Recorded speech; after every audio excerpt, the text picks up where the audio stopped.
بیوی سے تعلق کرنے سے پہلے یہ دعا مانگنی چاہیے، یعنی جسمانی تعلق مراد ہے۔ ان ابن عباس رضی اللہ عنہما قال قال رسول اللہ صلی اللہ علیہ وسلم لو ان احدکم اذا اراد ان یأتی اہلہ قال بسم اللہ اللہم جنبنا الشیطان وجنب الشیطان ما رزقتنا فإنه ان يقدر بینہما ولد فی ذلک لم یضرہ شیطان ابدا، متفق علیہ۔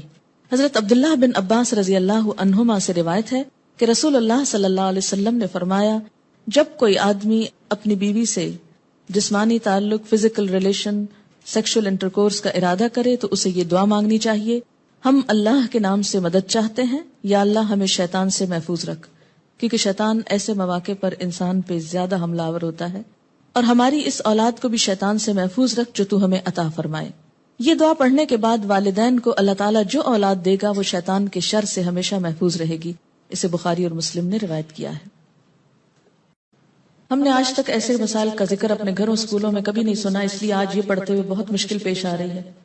اب آپ پڑھاتی ہیں تو بہت سی ٹرمز ایسی ہیں جو کبھی سنی ہی نہیں یا سمجھ ہی نہیں آ رہی۔ مثلاً احتلام کیا ہوتا ہے، یہ ٹرم تو کبھی اردو یا انگلش میں سنی ہی نہیں، لا حول ولا قوت۔ تو کبھی اردو یا انگلش میں اس طرح مزی ویٹ ڈسچارج کیا ہوتا ہے، میں ان میرڈ ہوں شاید اس لیے بھی چیزیں مجھے سمجھ میں نہیں آ رہی۔ نہیں، مزی اور احتلام کا تعلق میرڈ یا ان میرڈ ہونے سے نہیں ہے۔ احتلام ہوتا ہے نیند کی حالت میں کوئی ایسا خواب انسان دیکھے کہ جس کے بعد وہ کافی مقدار میں ویٹ ڈسچارج اپنے جسم پر پائے، اور ایسا گمان ہو جیسے خدا نخواستہ سوتے ہوئے پیشاب نکل گیا ہے جسم سے، ٹھیک ہے، خواب یاد ہو یا نہ ہو۔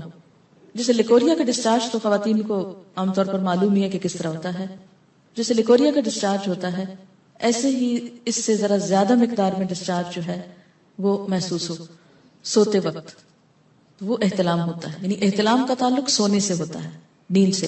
ایک صحابیہ ہیں، وہ حضور صلی اللہ علیہ وسلم کے پاس یہی مسئلہ لے کر آئی، کہنے لگی اللہ کے رسول صلی اللہ علیہ وسلم کیا عورتوں کو بھی احتلام ہو سکتا ہے؟ یعنی عموماً یہ مردوں کو ہوتا ہے لیکن کیا عورتوں کو بھی ہو سکتا ہے؟ تو اس پر آپ نے فرمایا کہ ہاں ہو سکتا ہے، کیونکہ بچہ عورت کے مشابہ بھی تو ہوتا ہے، عورت سے بھی تو بچے کی شباہت ہوتی ہے، ٹھیک ہے۔ تو سیکشل انٹرکورس کے بغیر اگر نیند کی حالت میں کوئی خواب دیکھنے یا نہ دیکھنے پر ایسا پانی انسان دیکھے کہ جو زیادہ مقدار میں ہو، عام نارمل روٹین میں جیسے لیکوریا وغیرہ تھوڑا بہت سپاٹنگ ہو گئی، وہ نہیں، زیادہ مقدار میں، اس کو احتلام کہتے ہیں، اس سے انسان ناپاک ہو جاتا ہے۔ اور بعض اوقات ہو سکتا ہے کہ کسی خاتون کو کبھی بھی ایسی کیفیت نہ ہوئی ہو، بسا اوقات جسمانی کیفیت، آب و ہوا، کئی چیزیں انسان کے مزاج میں اثر ڈالتی ہیں، تو بعض لوگوں کو ایسی تکلیف ہو سکتی ہے۔ اگر کسی کے ساتھ ایسا نہیں ہوا تو وہ پریشان نہ ہو کہ میں تو شاید اب نارمل انسان ہوں، نہیں، اٹ ڈیپینڈس۔ اور اگر کسی کے ساتھ ایسی کوئی کیفیت ہو جائے تو وہ یہ نہ سمجھے کہ میں کوئی بہت برا انسان ہوں۔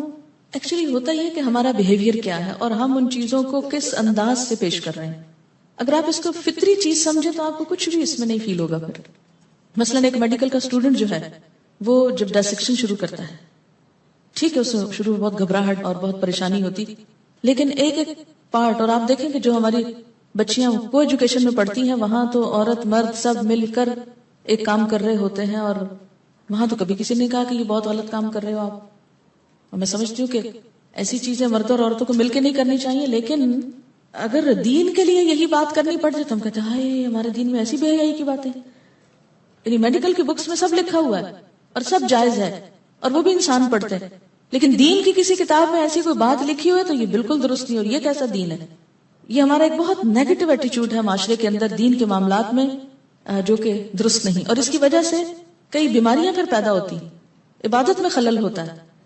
ماں ہونے کی حیثیت سے نہ صرف یہ کہ بیٹی، بلکہ اگر بیٹوں کو بھی کوئی اور بتانے والا نہیں تو بہت آرام کے ساتھ آپ ان کو نارمل وے میں بتا سکتے ہیں، کوئی حرج نہیں۔ جی ہاں، ہمارے ہاں عموماً یہ ہوتا ہے اسکولوں میں جیسے سیکس ایجوکیشن ہوتی ہے اور بعض اوقات اتنے بھونڈے طریقے سے ہوتی ہے کہ وہ اس کے فائدے کی بجائے کئی نقصان ہوتے ہیں۔ تو اٹ ڈیپینڈس کہ آپ ایک مسئلے کو، ایک پرابلم کو یا ایک چیز کو کس طرح ایکسپلین کرتے ہیں، ٹھیک ہے نا۔ تو خود اپنے اندر پہلے کانفیڈنس پیدا کریں کہ آپ کی نیت کیا ہے ایک بات کرنے کی، کیوں سکھانا چاہتے، کیوں سمجھانا چاہتے ہیں۔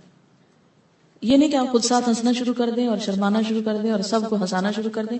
یہ ہنسنے کی باتیں نہیں، مجھے سمجھ میں نہیں آتی ان باتوں میں سے ہنسنے کی کون سی بات ہے۔ کسی مومن کا یہ مزاج ہی نہیں ہو سکتا کہ وہ ایسی باتوں میں نمبر ایک دلچسپی لے، یا ایسی باتیں مجلسوں میں عام طور پر بلا ضروری ڈسکس کی جائیں، یا ان کے نام زبان پر لائے جائیں، نہیں ہونا چاہیے. لیکن علم کی حد تک عمل کے لیے ان کا ذکر بھی ضروری ہے، کیونکہ یہ انسانی زندگی سے متعلق چیزیں. مزید عام طور پر لفظ جو ہے یہ ویٹ ڈسچارج جیسے لیکوریا ہوتا ہے ایسے ہی ہوتا ہے، لیکن یہ جاگتے ہوئے ہوتا ہے، یہ نیند کی حالت میں نہیں، یہ جاگنے کی حالت میں ہوتا ہے. اور اس میں عموماً ایسا ہوتا ہے کہ مثلا کوئی ایسا سین آپ نے دیکھا ہے ٹیلی ویژن میں، یا ایسی کوئی کتاب پڑھی ہے، یا کوئی بھی ایسی چیز کہ جس سے جسم کے اندر خلل آتا ہے، یعنی انسان کے ایموشنز جو ہیں وہ ڈسٹرب ہوتے ہیں، تو ایموشنز کے فرق سے یہ ڈسچارج ہوتا ہے. یعنی لیکوریا جو ہوتا ہے بغیر ایموشنز کے ہوتا ہے، لیکن یہ ایموشنل کیفیت کے ساتھ ہوتا ہے. ایموشنل کیفیت کے ساتھ جو ویٹ ڈسچارج ہوتا ہے اس سے استنجا بھی لازم ہے اور وضو بھی لازم ہے، لیکن نہانا لازم نہیں. وہ بھی ہو سکتا ہے، کوئی سائیکولوجیکل پرابلم ہو سکتا ہے، یا کچھ بھی اس کو نام دے سکتے ہیں. لیکن مزی میں لفظ آپ یوں سمجھے جیسے مزہ لفظ ہے نا، یہ اسی سے نکلا ہے یہ لفظ. ٹھیک ہے. نحمده ونصلي على رسوله الكريم اما بعد فاعوذ بالله من الشيطان الرجيم بسم الله الرحمن الرحيم رب اشرح لي صدري ويسر لي امري واحلل عقدة من لساني يفقهوا قولي. آج کی اس محفل میں آپ سب کو خوش آمدید کہتی ہوں. اللہ تعالیٰ کے پاک نام سے آج کی اس محفل کی ابتدا ہوتی ہے. جیسا کہ آپ جانتے ہیں کہ یہ محفل حضور اکرم صلی اللہ علیہ وسلم کی یاد میں منائی جا رہی ہے. حضور اکرم صلی اللہ علیہ وسلم جو تمام دنیا کے لیے رحمت بن کر آئے، آپ کے فرائض منصبی کا ذکر کرتے ہوئے اللہ تعالیٰ فرماتے ہیں لقد من اللہ علی المؤمنین اذ بعث فیہم رسولا منہم یتلو علیہم آیاتہ ویزکیہم ویعلمہم الکتاب والحکمہ وان کانوا من قبل لفی ضلال مبین. اللہ تعالیٰ نے اہل ایمان پر بہت احسان کیا کہ ایک رسول انہی میں سے بھیجا جو ان پر اس کی آیات پڑھ کر سناتا ہے، ان کے نفس کا تزکیہ کرتا ہے، انہیں کتاب اور حکمت کی تعلیم دیتا ہے. قرآن پاک کی تلاوت سب سے پہلے اللہ کے رسول صلی اللہ علیہ وسلم نے صحابہ کرام کے سامنے کی، اور پھر جب سے یہ روایت چلی آ رہی ہے مسلمانوں کی مجلسوں میں اللہ کے نام سے محفل کا آغاز کرنا صرف ایک رسم ہی نہیں، ایک برکت کی علامت بھی ہے. اور پھر قرآن پاک کی تلاوت میں ہی یہ بات آ جاتی ہے کہ اسے خوبصورت طریقے سے پڑھا جائے. حضور اکرم صلی اللہ علیہ وسلم نے فرمایا زینوا القرآن باصواتکم، قرآن کو اپنی آوازوں سے مزین کرو. ابو داؤد کی روایت میں آتا ہے لیس منا من لم یتغن بالقرآن، جو قرآن کو خوش الحانی سے نہ پڑھے وہ ہم میں سے نہیں. بخاری کی روایت ہے ما اذن اللہ لشیء ما اذن لنبی ان یتغنى بالقرآن یجہر بہ. اللہ تعالیٰ کسی چیز پر اس طرح کان نہیں لگاتے جس طرح نبی کی آواز پر، جبکہ وہ قرآن کو خوش الحانی سے بلند آواز سے پڑھ رہے ہوتے ہیں. تو تلاوت قرآن پاک سے ابتدا کرتے ہیں. تلاوت کے لیے آتی ہیں اسما زبیر. اعوذ باللہ من الشیطان الرجیم بسم اللہ الرحمن الرحیم الف لام را تلک آیات الکتاب المبین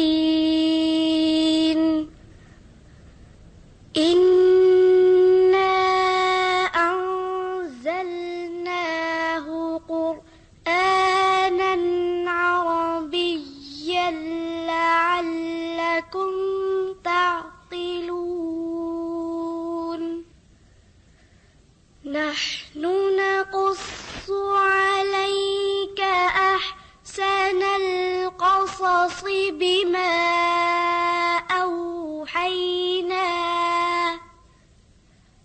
أوحينا إليك هذا القرآن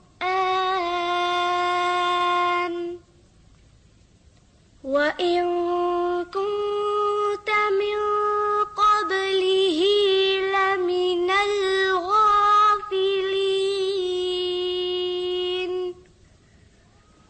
إذ قال يوسف لأبيه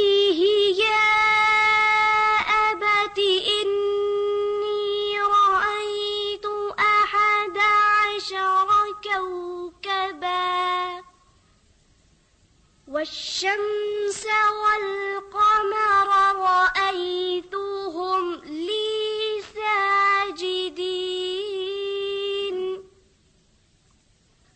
قال يا بني لا تقصص رؤياك على إخوتك فيكيدوا لك كيدا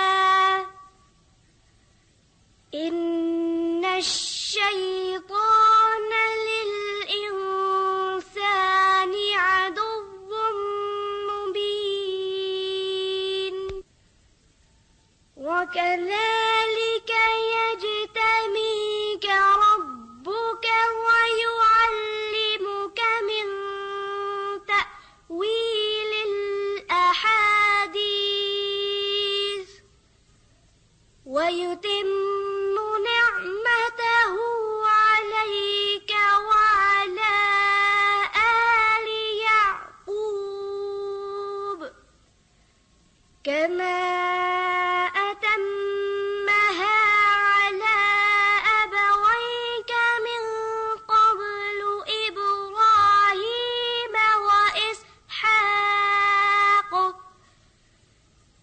إن ربك عليم حكيم صدق الله العظيم.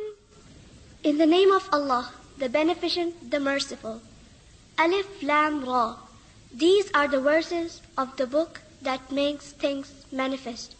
Surely we have revealed it, an Arabic Quran, that you may understand. We narrate to you the best of narratives by our revealing to you this Quran, though before this you were certainly one of those who did not know. When Yusuf said to his father, "O my father, surely I saw 11 stars and the sun and the moon. I saw them making prostration to me." He said, "O my son, do not relate your vision to your brothers, lest they devise a plan against you. Surely the shaitan is an open enemy to man, and thus will your Lord choose you and teach you the interpretation of sayings and make his favor complete to you and to the children of Yaqub, as he made it complete before to your fathers, Ibrahim and Ishaq. Surely your Lord is knowing and wise." حضرت سعد بن عبداللہ کا یہ ارشاد گرامی ہے، اللہ تعالیٰ کی محبت کی نشانی قرآن مجید کے ساتھ محبت کرنا ہے، اور قرآن مجید کی محبت کی علامت رسول اللہ صلی اللہ علیہ وسلم کے ساتھ محبت رکھنا ہے، اور آن حضور صلی اللہ علیہ وسلم کی محبت کی پہچان آپ کی سنت کے ساتھ محبت رکھنا ہے، اور سنت کی محبت کی نشانی آخرت کی محبت ہے، اور آخرت کی محبت کی علامت دنیا سے بغض رکھنا ہے، اور دنیا کے ساتھ بغض کی علامت یہ ہے کہ انسان جو چیز بھی ذخیرے کے طور پر رکھے وہ اپنی آخرت ہی کے لیے رکھے۔ حضور اکرم صلی اللہ علیہ وسلم کی مدح اس وقت سے کی جا رہی ہے جب سے آپ صلی اللہ علیہ وسلم نبوت کے منصب پر سرفراز ہوئے۔ آپ کے دربار کے شاعر حضرت حسان بن ثابت آپ کے بارے میں شعر کہتے ہوئے، نعت کہتے ہوئے فرماتے ہیں، وَأَجْمَلُ مِنْكَ لَمْ تَرَ قَطُّ عَيْنِي وَأَحْسَنَ مِنْكَ لَمْ تَلِدِ النِّسَاءُ۔ آپ اتنے خوبصورت ہیں کہ جسے کسی آنکھ نے دیکھا نہیں، اور اتنے حسین کہ جس کو کسی ماں نے جنا نہیں، یعنی آپ سے بڑھ کر کوئی خوبصورت انسان دنیا میں آیا نہیں۔ خلقت مبرأ من کل عیب کأنک قد خلقت کما تشاء۔ آپ ہر عیب سے مبرہ اور پاک و صاف پیدا کیے گئے ہیں، گویا آپ اپنی مرضی کے مطابق پیدا کیے گئے۔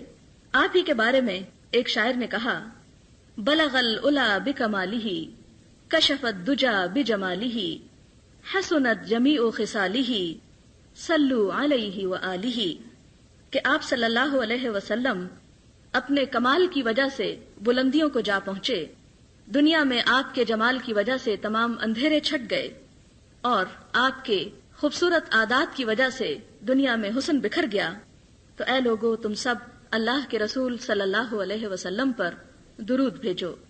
حضور اکرم صلی اللہ علیہ وسلم کا جب بھی نام مبارک آئے تو سب کے اوپر درود شریف پڑھنا واجب ہوتا ہے، اور اس موقع پر سب اپنے دل میں صلی اللہ علیہ وسلم کے الفاظ دہرا لیں۔ آپ صلی اللہ علیہ وسلم نے فرمایا کہ سب سے بخیل ہے وہ شخص کہ جس کے سامنے میرا نام لیا جائے اور پھر وہ مجھ پر درود نہ بھیجے، اور آپ صلی اللہ علیہ وسلم پر ایک مرتبہ درود بھیجنے کا اجر اور ثواب یہ ہے کہ درود پڑھنے والے پر اللہ تعالیٰ کی 10 رحمتیں نازل ہوتی ہیں۔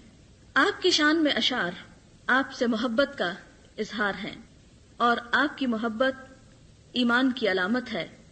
حضرت عمر رضی اللہ تعالی عنہ ایک مرتبہ آپ صلی اللہ علیہ وسلم کا ہاتھ اپنے ہاتھ میں لے کر عرض کرتے ہیں کہ لأنت یا رسول اللہ صلی اللہ علیہ وسلم احب الی من کل شیء الا من نفسی، کہ اے اللہ کے رسول صلی اللہ علیہ وسلم آپ مجھے ہر چیز سے زیادہ پیارے ہیں سوائے میری جان کے۔ آپ صلی اللہ علیہ وسلم نے فرمایا کہ اے عمر، اس وقت تک کسی شخص کا ایمان مکمل نہیں ہوتا جب تک کہ میں اسے اس کی جان سے بڑھ کر پیارا نہ ہو جاؤں۔ اس پر حضور صلی اللہ علیہ وسلم کے سامنے حضرت عمر فوراً سر جھکا دیتے ہیں اور عرض کرتے ہیں کہ اے اللہ کے رسول صلی اللہ علیہ وسلم، میں نے فیصلہ کر لیا کہ آپ کی خاطر میں اپنی جان بھی قربان کر سکتا ہوں، آپ مجھے اپنی جان سے بھی بڑھ کر عزیز ہیں۔ تو آپ نے فرمایا الآن یا عمر، ہاں اب تمہارا ایمان مکمل ہوا اے عمر۔ حضرت انس رضی اللہ تعالی عنہ سے روایت ہے ان رجلا اتى النبي صلى الله عليه وسلم فقال متى الساعة يا رسول الله؟ قال ماذا أعددت لها؟ قال ما أعددت لها من كثير صلاة ولا صوم ولا صدقة ولكني أحب الله ورسوله قال أنت مع من أحببت۔ حضرت انس رضی اللہ تعالی عنہ سے روایت ہے کہ ایک شخص نبی صلی اللہ علیہ وسلم کے پاس حاضر ہو کر عرض کرنے لگے یا رسول اللہ صلی اللہ علیہ وسلم، قیامت کب آئے گی؟ آپ نے فرمایا قیامت کے لیے تم نے کیا تیاری کر رکھی ہے؟ اس نے جواب دیا میں نے قیامت کے لیے زیادہ نماز روزہ صدقہ خیرات کر کے تو تیاری نہیں کی، لیکن اتنا ضرور ہے کہ میں اللہ اور اس کے رسول کے ساتھ محبت رکھتا ہوں صلی اللہ علیہ وسلم۔ میرے پاس بس یہی محبت رسول صلی اللہ علیہ وسلم کا سرمایہ ہے۔ آپ نے فرمایا جس کے ساتھ تم محبت رکھو گے تم اسی کے ساتھ جنت میں جاؤ گے۔ مسند احمد میں ہے رسول اللہ صلی اللہ علیہ وسلم سے اس شخص کے بارے میں پوچھا گیا جو کسی قوم سے محبت رکھتا ہے لیکن ان سے اس کی ملاقات نہیں ہوئی۔ آپ صلی اللہ علیہ وسلم نے فرمایا المرء مع من احب، کہ ہر انسان اس کے ساتھ ہوگا جس سے وہ محبت رکھتا ہوگا، یعنی قیامت کے دن۔ حضرت انس رضی اللہ تعالی عنہ فرماتے ہیں کہ خدا کی قسم میری محبت جو رسول اللہ صلی اللہ علیہ وسلم کے ساتھ ہے اور حضرت ابو بکر اور عمر رضی اللہ تعالی عنہما کے ساتھ ہے، مجھے امید ہے کہ اللہ تعالیٰ مجھے انہی لوگوں کے ساتھ اٹھائے گا اگرچہ میرے اعمال ان جیسے نہیں ہیں۔ اور پھر یہ شعر بھی ہے احب الصالحین ولست منہم لعل اللہ یرزقنی صلاحا، کہ میں نیک لوگوں سے محبت کرتا ہوں لیکن خود کو ان میں شامل نہیں سمجھتا، اس امید پر کہ شاید اللہ تعالیٰ مجھ میں بھی نیکی کی کوئی صفت پیدا کر دے۔ آپ صلی اللہ علیہ وسلم کی محبت کا تقاضا ہے کہ آپ کی پھر اطاعت بھی کی جائے، آپ کی بات بھی مانی جائے۔ کسی نے خوب کہا ہے تعص الرسول وانت تظہر حبہ هذا لعمری فی الزمان بدیع لو كان حبک صادقا لأطعتہ ان المحب لمن يحب مطیع۔ تم حضور صلی اللہ علیہ وسلم کی نافرمانی کے باوجود محبت ظاہر کرتے ہو، خدا کی قسم یہ تو بڑی عجیب بات ہے۔ اگر تم کو اللہ کے رسول صلی اللہ علیہ وسلم کے ساتھ سچی محبت ہوتی تو تم ان کی اطاعت اور فرما برداری بھی کرتے، کیونکہ دوست اپنے دوست کا کہا مانتا ہے۔ انسان جس سے محبت کرتا ہے اس کا مطیع بھی ہوتا ہے۔ محبت ایک طبعی کشش کا نام ہے جو محبوب کے لیے ہر طرح کی تکلیف، دکھ اور غم اٹھانے کا سبب دیتی ہے۔ آپ صلی اللہ علیہ وسلم نے فرمایا لا يؤمن احدكم حتى اكون احب اليه من والده وولده والناس اجمعین۔ تم میں سے کوئی شخص اس وقت تک مومن نہیں ہو سکتا جب تک میں اس کے نزدیک اس کے ماں باپ، اولاد اور سب لوگوں سے زیادہ عزیز نہ ہو جاؤں۔ اسی لیے قرآن پاک میں اللہ تعالیٰ نے فرمایا یا ایھا الذین آمنوا لا تتخذوا آباءکم واخوانکم اولیاء ان استحبوا الکفر علی الایمان ومن يتولهم فأولئك هم الظالمون قل إن كان آباؤكم وأبناؤكم وإخوانكم وأزواجكم وعشيرتكم وأموال اقترفتموها وتجارة تخشون كسادها ومساكن ترضونها أحب إليكم من الله ورسوله وجهاد في سبيله فتربصوا حتى يأتي الله بأمره والله لا يهدي القوم الفاسقين۔ اے مسلمانوں، اپنے باپوں اور اپنے بھائیوں کو بھی دوست مت سمجھو اگر وہ کفر کو اسلام سے زیادہ عزیز سمجھیں۔ تم میں سے جو لوگ بھی پھر ان سے محبت کریں گے وہ ظالم قرار پائیں گے۔ آپ کہہ دیجئے کہ اگر تمہارے آباء و اجداد اور تمہارے بیٹے اور تمہارے بھائی اور تمہاری بیویاں اور تمہاری تجارت جس کے مان پڑ جانے کا تمہیں خوف ہے اور تمہارے گھر جنہیں تم بہت پسند کرتے ہو تمہیں اللہ اور اس کے رسول اور اس کے رستے میں جد و جہد سے زیادہ پیارے ہیں تو پھر انتظار کرو یہاں تک کہ اللہ اپنا فیصلہ لے آئے، اور اللہ فاسق قوم کو کبھی ہدایت نہیں دیتا۔ آپ صلی اللہ علیہ وسلم سے محبت کی بے شمار مثالیں ہمیں سیرت صحابہ میں مل جائیں گی، لیکن حقیقت یہ ہے کہ آپ صلی اللہ علیہ وسلم نے اپنی محبت کو ہمیشہ اپنی اطاعت کے رنگ میں ڈھال دیا۔ آپ نے فرمایا، من احب سنتی فقد احبنی ومن احبنی کان معی فی الجنہ، جو میری سنت سے محبت کرے گا، میرے طریقوں سے محبت کرے گا، وہ دراصل مجھ سے محبت کرتا ہے، اور جو مجھ سے محبت کرتا ہے وہ جنت میں میرے ساتھ ہوگا۔ اسی طرح ہم دیکھتے ہیں کہ قرآن پاک میں اللہ تعالیٰ اہل ایمان کے تعلق کو نبی صلی اللہ علیہ وسلم کے ساتھ ان الفاظ میں بیان فرماتے ہیں، النبی اولی بالمؤمنین من انفسہم، کہ نبی صلی اللہ علیہ وسلم تو اہل ایمان کو اپنی جانوں سے بھی بڑھ کر اپنے قریب ہیں۔ لیکن ہم دیکھتے ہیں کہ آپ کی یہ محبت صحابہ کرام کو عمل کی طرف لے جاتی ہے۔ ایک شخص آپ صلی اللہ علیہ وسلم کی خدمت میں حاضر ہوتا ہے اور عرض کرتا ہے، اے اللہ کے رسول صلی اللہ علیہ وسلم، میں آپ سے بہت محبت کرتا ہوں۔ آپ نے فرمایا، اگر تم مجھ سے محبت کرتے ہو تو پھر میرے ساتھ مشکلات کا مقابلہ کرنے کے لیے بھی تیار ہو جاؤ، اس لیے کہ جو شخص مجھ سے محبت کرتا ہے مشکلات سیلاب سے بھی زیادہ تیزی کے ساتھ اس کی طرف بڑھتی ہیں، کیونکہ اللہ کے رسول صلی اللہ علیہ وسلم کائنات میں اللہ تعالیٰ کی محبوب ترین ہستی تھے، لیکن زندگی میں جتنے دکھ اور تکلیفیں اور غم آپ نے اٹھائے اس کے مقابلے میں کوئی اور ہمیں نظر نہیں آتا۔ لہٰذا اگر آپ کی محبت میں کبھی کانٹوں پر بھی چلنا پڑے اور آپ کی محبت میں کبھی پاؤں میں چھالے بھی پڑ جائیں تو اسے اپنی خوش قسمتی تصور کیجیے۔ آپ صلی اللہ علیہ وسلم کے ساتھ صحابہ کرام جب بھی محبت کا اظہار کرتے، ایک مرتبہ صحابہ کرام آپ کے وضو کا پانی جھپٹ رہے تھے اور قریب تھا کہ ایک دوسرے سے لڑ پڑیں کہ آگے بڑھنے کے لیے آپ کے وضو کے پانی کو لینے کے لیے، اور یہ کچھ وہ برکت کے لیے کیا کرتے تھے۔ تو آپ صلی اللہ علیہ وسلم نے ان سے پوچھا کہ تم ایسا کیوں کر رہے ہو؟ تو انہوں نے عرض کیا، آپ سے محبت کی وجہ سے۔ تو اس موقع پر آپ نے فرمایا، جو شخص مجھ سے محبت رکھتا ہے اسے چاہیے کہ جب بات کرے تو سچ بولے، جب اس کے پاس امانت رکھی جائے تو اس میں خیانت نہ کرے اور اپنے پڑوسیوں کا خیال رکھے۔ اسی طرح ہند بنت عتبہ جب مسلمان ہو کر آپ کی خدمت میں حاضر ہوئیں تو اپنے جذبات کا اظہار ان الفاظ میں کرتی ہیں، یا رسول اللہ، ما كان على ظهر الارض من اهل خباء احب الي ان يذلوا من اهل خبائك ثم ما اصبح اليوم على ظهر الارض من اهل خباء احب الي ان يعزوا من اهل خبائك۔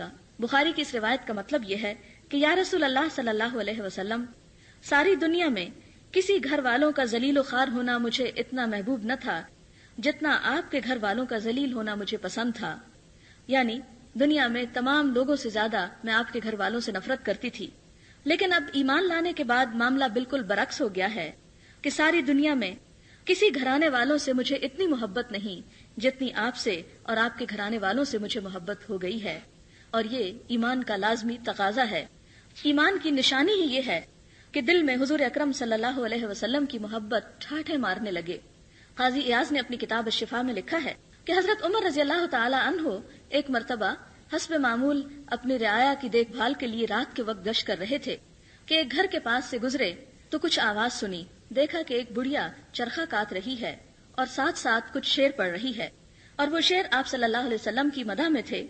وہ پڑھ یہ رہی تھی، علی محمد صلوات الابرار صلی علیہ الطیبون الاخیار قد كنت قواما بكاء بالاسحار یا لیت شعری والمنایا اطوار هل يجمعني وحبیب الدار۔ اس کا ترجمہ ہے کہ محمد صلی اللہ علیہ وسلم پر نیک لوگوں کے درود نازل ہوں، اور پاکیزہ اور پسندیدہ لوگ آپ پر درود و سلام بھیجیں۔ آپ تو ہمیشہ شب بیداری کرنے والے اور آخری رات میں خشیت الہی کی وجہ سے آہ و بکا کرنے والے تھے۔ موتیں تو بہت آتی ہی رہتی ہیں، کاش کہ مجھے یہ معلوم ہو جاتا کہ مرنے کے بعد میرے حبیب و محبوب سے ملاقات ہوگی اور ان کی زیارت نصیب ہوگی۔ یعنی حضور صلی اللہ علیہ وسلم کی زیارت کے شوق میں وہ یہ شعر پڑھتی جاتی اور آنسو بہا رہی تھی۔ حضرت عمر اس آواز کو سن کر ضبط نہ کر سکے اور وہیں بیٹھ گئے اور بہت دیر تک روتے رہے اور کئی دن تک ان اشعار کو دوہرا دوہرا کر اپنے دکھ اور غم کا اظہار کرتے رہے۔ حضرت بلال رضی اللہ تعالی عنہ نے آپ صلی اللہ علیہ وسلم کی وفات کے بعد آذان کہنا چھوڑ دی، اس لیے کہ ان کا حوصلہ نہیں پڑتا تھا۔ لیکن ایک دفعہ صحابہ کرام کے اصرار پر جب آذان دینے کے لیے مسجد نبوی میں کھڑے ہوئے اور جو ہی اشہد ان محمد رسول اللہ کہا، وہیں پر روتے روتے بے ہوش ہو گئے اور اس سے آگے آذان نہ دے سکے۔ امام مالک رضی اللہ تعالی عنہ جب بھی مسجد نبوی میں درس حدیث دیا کرتے تھے تو سند بیان کرنے کے بعد جب حضور صلی اللہ علیہ وسلم کا نام آتا تو آپ کا نام لینے کی بجائے ہمیشہ آپ کی قبر کی طرف اشارہ کرتے اور کہتے، میرے حبیب جو اس قبر میں آرام فرما ہیں انہوں نے فرمایا، اور یہ کہہ کر ان کے چہرے کا رنگ بدل جایا کرتا تھا۔ حضرت عبداللہ بن مسعود جب آپ کی احادیث کو روایت کرتے تو آپ کے جسم میں ایک لرزش پیدا ہوتی، بعض اوقات کپڑے تک ہلنے لگتے تھے، اور یہ سب کچھ آپ کی محبت میں ہوتا تھا۔ نہ صرف یہ کہ صحابہ کرام آپ سے بلکہ آپ کے اہل بیت سے بھی بہت محبت کیا کرتے تھے اور ان کا احترام اور عزت کو اپنے ایمان کا حصہ سمجھتے تھے، جس کی بے پناہ مثالیں ہمیں تاریخ کے اوراق میں مل سکتی ہیں۔ لیکن ہم یہ دیکھتے ہیں کہ صحابہ کرام نے آپ کی اس محبت کا حق بھی ادا کیا، آپ کے پیغام کو ساری دنیا میں لے کر پہنچے اور ساری دنیا کو منور کر دیا۔ آپ نے ایک ایسے علاقے میں جنم لیا کہ جہاں کوئی تہذیب و تمدن نہ تھا، لیکن علم کی روشنی کی جو کرنیں وہاں سے پھوٹیں وہ آج تک دنیا کو روشن کر رہی ہیں۔ علم کے بارے میں عافیہ مفتی اس وقت آپ کے سامنے انگریزی میں کچھ باتیں کریں گی۔ عافیہ مفتی۔ Allah is the light of the heavens and the earth. Allah is the protector of those who believe. He brings them out from darkness into light. But as for those who disbelieve, their protectors are false gods. They bring them out from light into darkness. Those are the dwellers of the fire, and they will abide therein forever. It has been maintained by some that there is a difference between education and enlightenment. As a Muslim, one would tend to agree with this assessment. For indeed, one can easily be an educated yet ignorant person. On the other hand, it is quite possible to be unlettered yet illuminated, as shows us the example of the Messenger of Allah sallallahu alaihi wasallam, whose month of birth we are gathered to commemorate today. But in a way, his followers commemorate him every living moment of their lives in trying to live the way he lived. And he is the same person, the Prophet sallallahu alaihi wasallam is the same person who sought refuge from that ilm, that knowledge, which does not benefit, which can indeed lead astray. Now Muslims are all for Western education, seemingly forgetting that it were we who were the pioneers in this field. European students from all over used to come to the universities of the Middle East and Muslim Spain to acquire knowledge. It is said that the ancient universities of Oxford and Cambridge, in both style and method, were modeled on the even older Al-Azhar University in Cairo. So what was our heritage? What were our traditions, which we have now lost, and the loss of which has landed us into the depths of darkness and into the humiliation of being labeled the third world? When the Prophet ﷺ said, in translation, that to obtain knowledge is an obligation upon all Muslims, what knowledge was this? How would we classify and prioritize it? It is obvious that for a Muslim, the most important knowledge is that of her deen itself. For that is not some compartment of life, but the very foundation of life itself, which informs her entire worldview, the way she looks at things. And it is precisely this Muslim worldview that we lack today. For even if we may claim to have one, it is more a hodgepodge of alien, often self-contradictory influences. For what forms the basis of a non-Muslim, of a non-Islamic outlook, after all? Now if As it is stated in a hadith, the very basis of wisdom is the fear of Allah. And as it says in the Quran, Surah Al-Fatir, verse 28, indeed those who fear Allah among His slaves are those who are endowed with knowledge. Now, if this is the Islamic outlook, then where does that leave philosophies and worldviews that reject, or at best marginalize, the very concept of God at the outset? How well are godless ways of looking at the world serving the cause of truth? We have living examples of such philosophies in practice in the so-called developed world, which leave a great deal to be desired, making one wonder whether those indeed are the so-called developed standards we aspire to. For what good are skyscrapers if the level of humanity within a society is touching rock bottom? Which is to say, what good is knowledge if it does not even enlighten? In the face of all of this, what is the answer then? What should our strategy be? And what motivation is provided by our deen for the attainment of true beneficial knowledge? Hazrat Safwan bin Asal al-Maradi once came to the Prophet ﷺ, who was sitting in his mosque at the time. He said, "O Messenger of Allah, I have come to attain knowledge." At this, the Prophet ﷺ said, "A warm welcome to the student. Indeed, the angels take a student under their wings and all together fill up the space to the sky in the love that a student has for knowledge." Thus we must focus on learning all that is of benefit to us in the dunya and the akhirah. Certainly we ought to excel in modern sciences and humanities, to be the leaders again of fields we were once ahead of the world in. The universe is there for us to conquer, and all study of Allah subhanahu wa ta'ala's creation is a form of worship. However, another hadith tells us, in translation, that the best among you is he or she who learns Al-Qur'an and teaches it to others. Indeed, the Qur'an has been referred to by Allah subhanahu wa ta'ala Himself as light. And it is precisely this source of light that seems to be missing from us, our souls, and our lives. Thus perhaps the way to reconcile learning of this deen and of the dunya is by understanding that the interpretation of our dunya depends on our understanding of the deen. Thus perhaps the most pressing need of the hour is to reconnect all of mankind, all men, women, children, with the message of the Creator as worded in the wise Qur'an. And for this we need to fulfill the most basic criterion of all, literacy. The levels of it are appallingly low in most of the Muslim world, and our own sisters are among that majority. Now it's so easy for those very, very few amongst us to discuss this issue in comfortable surroundings and also in the English language. But have we ever squared ourselves with reality? The real challenge of spreading the light to so very many deprived of it. As an ummah, we have a glorious tradition of both men and women who exemplify what dedication to learning is. Stories of how intently the companions, may Allah be pleased with them, used to listen to the Prophet ﷺ, how the female companions had a special day of the week reserved when only they would come and see the Prophet and ask questions. How people traveled far and wide, long before motor cars and airplanes were invented, for the sake of verifying, at times, just one single hadith.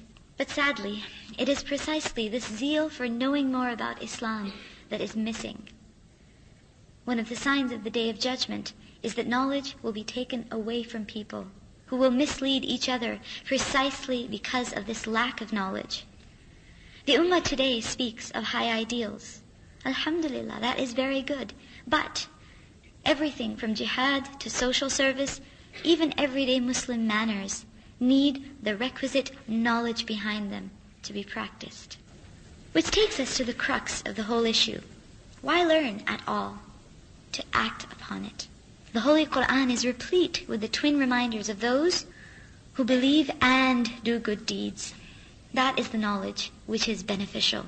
For it is a fact that people often do wonder why in this society of ours, the very same people who pray, who fast, who might even give zakah, are the very same people who are among those who also cheat, are corrupt, and so on.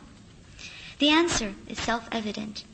It is a lack of true understanding and appreciation of what being a Muslim in totality means. Some of our ancestors have made very enlightening statements about knowledge itself, and it might be worthwhile to remember a few. Imam Abi Ghassan is reported to have said, "You cannot become an alim, a person who knows, until you keep acquiring knowledge. And if you don't care about attaining knowledge, then you will certainly become of the ignorant." Imam Malik, may Allah's mercy be upon him, said, "It is not permissible for anyone who knows to refrain from teaching others." And Imam Abdullah bin Mubarak was asked once, "Till when should one acquire knowledge?" He answered, "Till death comes. Till death comes, because maybe that word which could do good, one might not be able to write later." This then is a glimpse of both the tradition and the responsibilities we have to uphold as an ummah.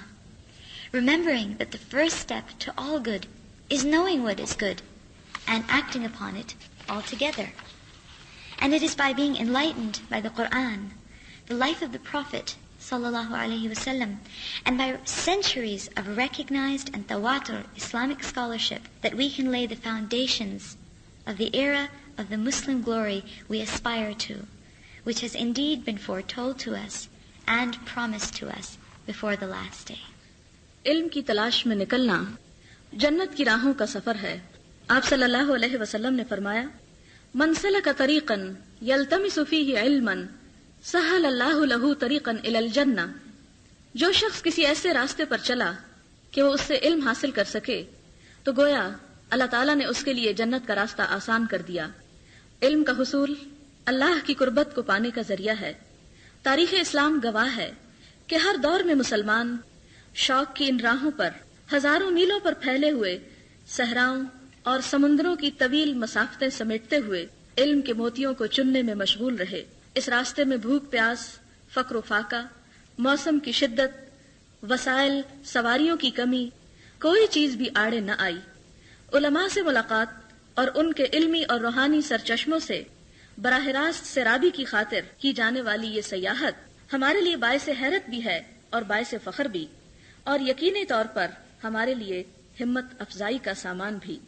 نہ صرف یہ کہ مسلمان بلکہ غیر مسلم بھی مسلمانوں کے اس شوق کی خاطر کی جانے والی صحرا نوردی پر انگشت بدنداں ہیں.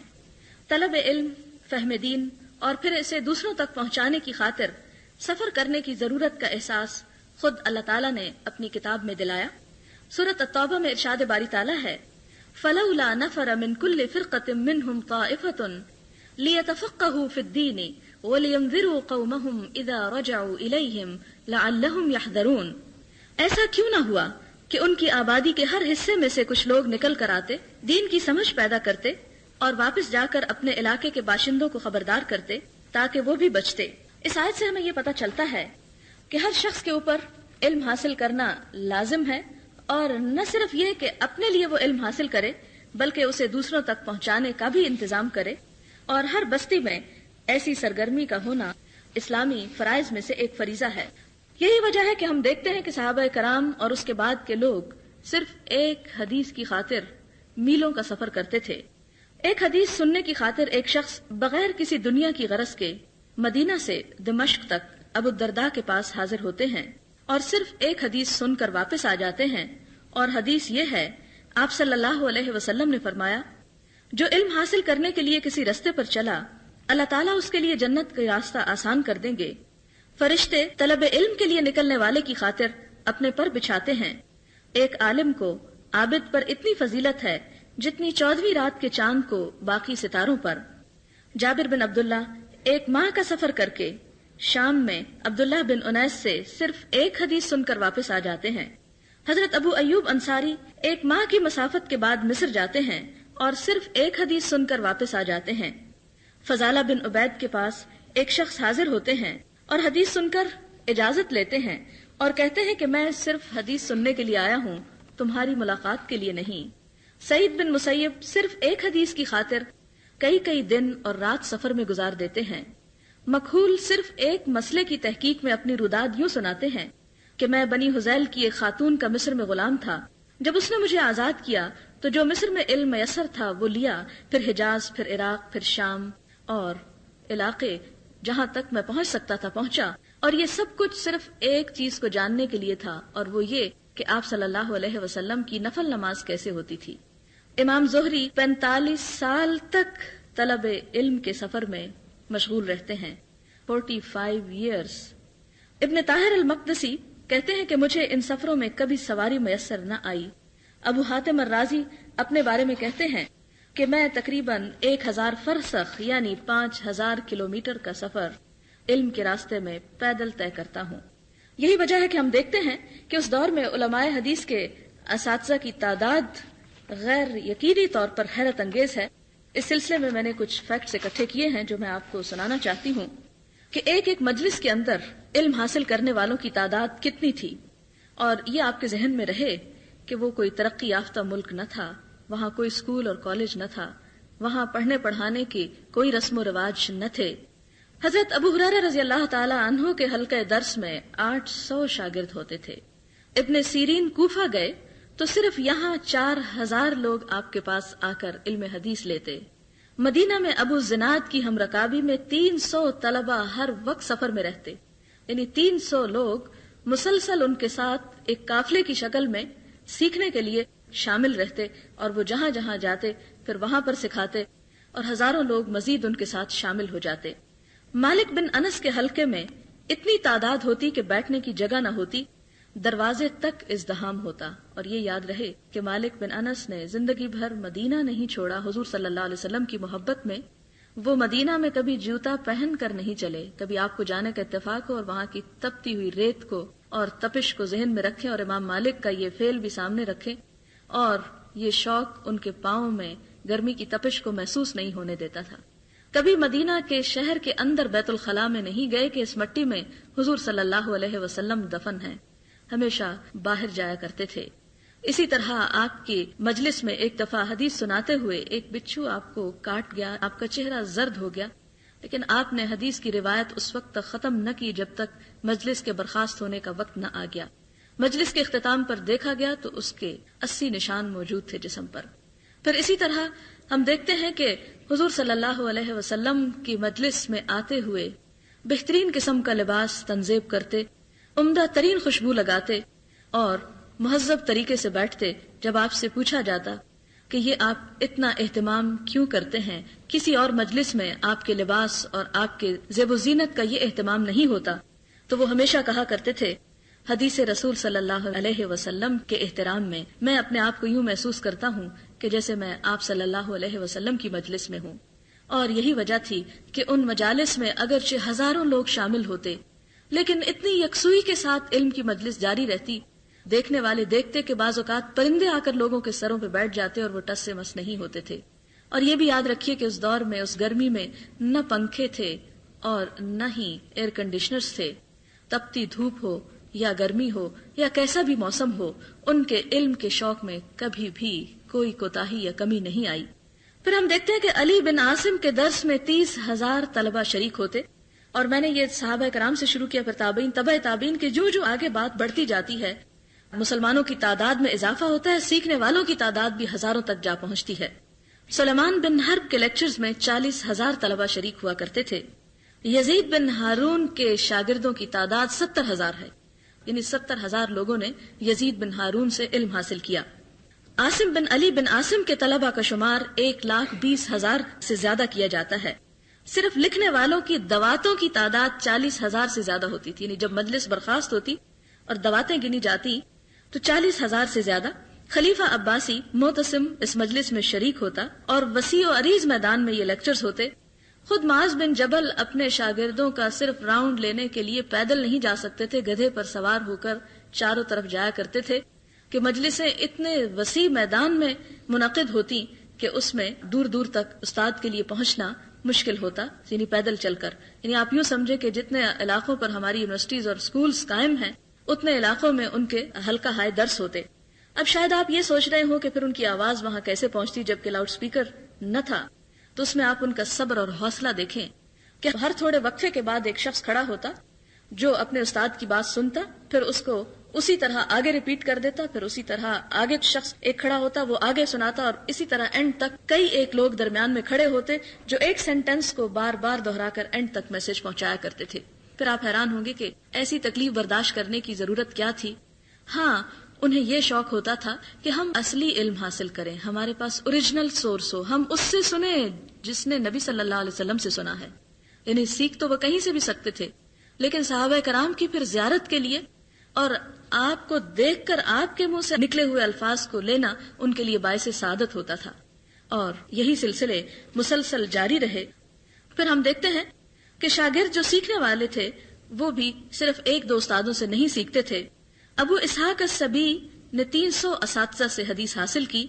عبداللہ بن مبارک نے 1100 محدثین کے پاس جا کر حدیث سنی. مالک بن انس نے 900 محدثین سے، ہشام بن عبداللہ نے 1700 شیوخ سے، ابو نعیم الاصبہانی نے 800 علماء سے، ابن عساکر نے 1380 سے زیادہ علماء سے، احمد بن المطر نے 1770 شیوخ سے، امام زہری نے 20 سال تک سعید بن مسیب کی چوکھٹ نہ چھوڑی، یعنی 20 سال تک ان کے در پہ حاضر ہوتے رہے علم حاصل کرنے کے لیے. حماد بن زید 20 سال تک ایوب کی ہم رکابی میں سفر اور حضر میں ان کے ساتھ شریک رہے. ربیع بن انس 10 سال تک حسن بصری کے ساتھ رہے، اور ساتھ رہنے کا مطلب یہ تھا کہ جہاں وہ جاتے وہاں سفر میں بھی ان کے ساتھ رہتے کہ جہاں جو کچھ بتائیں ہم اس کے سننے والے ہوں. پھر اسی طرح ابن زرارہ 14 سال تک ابن الیہ کے حلقہ درس میں بیٹھے. ابن جریج نے 18 سال تک عطا بن کیسان کی شاگردی اختیار کی. ثابت بن اسلم 40 سال تک امام مالک کے حلقہ درس میں شریک رہے. امام زہری نے اپنا سارا مال طلب حدیث میں پانی کی طرح بہا دیا. ربیعہ نے طلب حدیث میں گھر کا ساز و سامان حتیٰ کہ اپنے چھت کی کڑیاں بھی اتار کے بیچ ڈالی کہ وہ علم حاصل کر سکیں. ابن المبارک نے 40,000 درہم صرف کیے. یحییٰ ابن معین نے 10 لاکھ درہم سے زیادہ اپنے طلب علم میں استعمال کیے. علی بن عاصم واسطی نے 1 لاکھ درہم خرچ کیے. الزہیلی نے 1.5 لاکھ، ابن رستم نے 3 لاکھ، ہشام بن عبید اللہ نے 7 لاکھ درہم خرچ کیے. خطیب بغدادی نے اپنا تمام مال 200 دینار اہل علم اور تلامذہ حدیث کو دیا. یہ چند ایک مثالیں پورے ریفرنس کے ساتھ لائی ہوں صرف یہ بتانے کے لیے